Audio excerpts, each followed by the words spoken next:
order. There will now be 4 minutes of debate, equally divided, prior to a vote in relation to Daines' amendment. Madam President, the Senate's not in order. Senate's not in order. Be in order. Under the previous order, there will now be 4 minutes of debate, equally divided, prior to a vote in relation to Daines' amendment 2449. Madam President. Senator from Montana. Madam President, there is funding in this bill for a complex program that would lead to very few actual forest projects, and I fear would only function as a shell for programs like the Climate Conservation Corps. And to be good stewards of our forests, we need to be good stewards of our limited resources. This amendment does that by redirecting these funds to higher priority accounts like Good Neighbor Authority and post-fire treatment. Good Neighbor Authority has routinely enjoyed very bipartisan support in this body and has proven to be one of the most effective forestry tools. Given recent, past, and present wildfire seasons, redirecting funds to post-fire treatment just makes sense. It's early August and Montana's on fire. There are nearly 300,000 acres burning across our state. We need to manage our forests before they manage us. And in order to do so, we need to invest in higher priority accounts, and my amendment would do just that.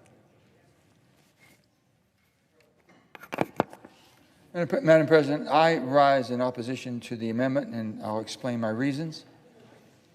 Senator Daines' amendment seeks to alter the funding levels of provisions in the Energy Infrastructure Act as reported out of the Energy and Natural Resources Committee. Specifically, the amendment cuts funding for hiring veterans and Native youth to do fire prevention projects and directs that funding to post-fire rehabilitation projects and to states to carry out projects on federal land. We are supportive of both post-fire projects and states doing work on federal land. That's why we funded these programs at unprecedented levels in our bill. However, we also support fundings for veterans and Native youth, so I do not believe it's appropriate to cut the funding for this program. So I urge my colleagues to please vote no on this amendment. Yeah. Madam President, could I have order? Senator, the Senate will be in order. Madam President, we've had 2 votes in this tranche. First vote, about 50 minutes from start to close. Second vote, about 25 minutes.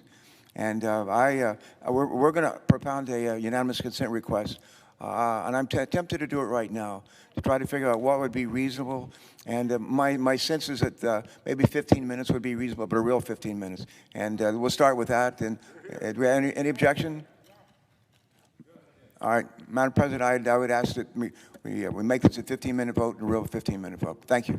With that objection, the Senator from West Virginia. I'm so sorry. I ask unanimous consent that Amanda Hoffman, a legislative fellow on my staff, be granted privileges of the floor for the remainder of the 117th Congress. Without objection. Thank you. Is there further debate? I ask nays. Senator from Montana. I ask for the yeas and nays. No further debate. The question is on the amendment. Is there sufficient second? There appears to be sufficient second. The clerk will call the roll. Ms. Baldwin.